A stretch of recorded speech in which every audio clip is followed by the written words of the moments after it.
So how do I know if my dog is overheating? I'm gonna tell you the body language, the behavior, and the telltale signs and things that you can do to intervene to help cool your dog down, potentially save their life before you get them to a veterinarian.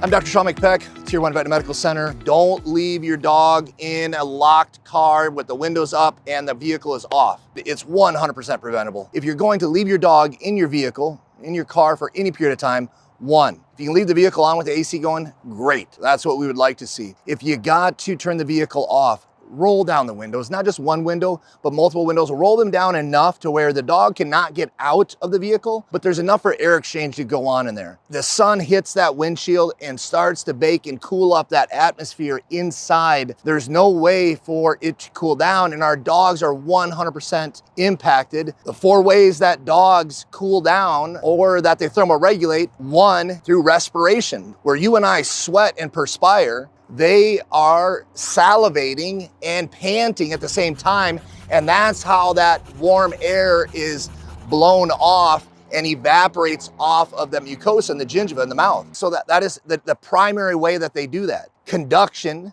that's where that contact with a colder environment dumps off that heat. Let our dogs into the house, and it's a hot day, immediately they go right into that kitchen or the bathroom where we've got that linoleum or tiling on the floor, and they lay down and stretch out their contact with their body. They're dumping that heat into that cold surface. Convection, that air is moving over their body and blowing that heat off of the body, right? They put their head outside the car window as we're driving. That air is taking that heat off of their body. Then obviously radiation. So radiating heat into the environment. If they're in direct sunlight, it's almost impossible for them to radiate heat off. That's why moving into shade is something that we'll see our hot dogs do. And so what are some of the behavior signs that we would notice? If your dog is getting hot, they're telling you they're getting hot. First thing is obviously the panting, okay? The more that they raise this upper lip back, and you can start to see those top molars in the back part of their mouth, they're in trouble.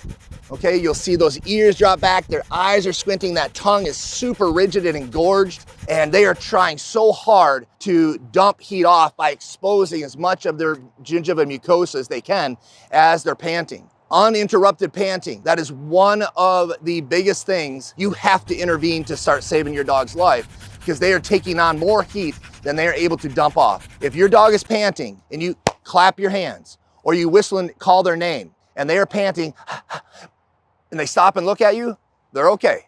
But if they cannot stop, they are in trouble. You need to intervene. When you start to see that saliva dry up and they start to get plastered with this dried, ropey type saliva that's saturating them, that's also an indication. When they don't want to play anymore and they're avoiding the toy, they're dropping the toys. They don't want the toy in their mouth because they're trying to pant. Okay, that's another indication. When they're refusing to work, you got a dog that works, hunts, does something, and they start refusing to work and they start shade seeking. They're trying to find shade. They're trying to find an area where they can radiate heat. That's them telling you that, hey, I'm hot right now. I gotta find an area to cool down. And so what can you do? If you notice that your dog is in distress, the first thing you can do is immerse them in water. Get their body in water. Get them cool down. They don't sweat naturally. And so we can take advantage of cooling down those hot areas. Obviously, we're worried about the blood flow to the brain. If you got ice packs on hand, great. Put it around the neck.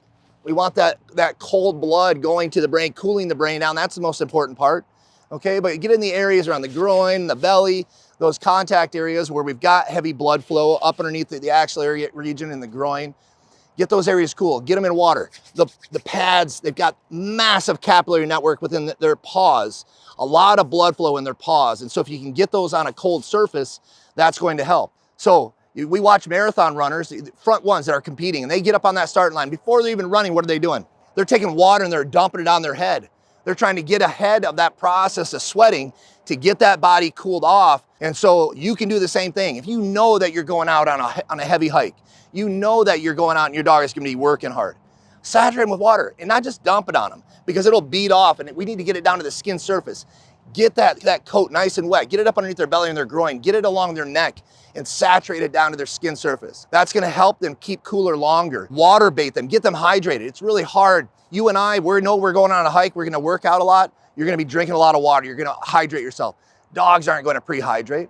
But you can trick them, you can water bait them a little bit, put something a little bit flavorful in the water that's gonna attract them. But anything, even taking a can of a tuna, dumping that tuna water into a larger bowl of water may attract them to want to drink more water. So we can increase their water consumption. Floating their kibble is another great way to get them hydrated. Take their normal feed that you're gonna be feeding them and give it equal parts water. So now they're consuming some moisture with that food that can help to hydrate them more. Make sure you carry water with you. Carry water with you all the time. So give them a chance to drink. A lot of times our dogs don't want to drink until they start to exercise a little bit, and all of a sudden they want to drink. So carrying some type of a collapsible bowl that you can dump water into and they can drink is going to be helpful. Obviously, give them an opportunity if you come across some bodies of water where we've got flowing water that they can drink. But carrying with you is going to be very helpful in allowing your dog to drink to stay hydrated while they're exercising. Obviously, if you know your dog is in trouble, your dog goes down with some type of a heat injury, make sure if you're out hiking, you've got some way to transport your dog with a litter. You've got a bigger dog and it goes down and you're gonna have a really hard time hauling your dog out, but take the time to cool them off.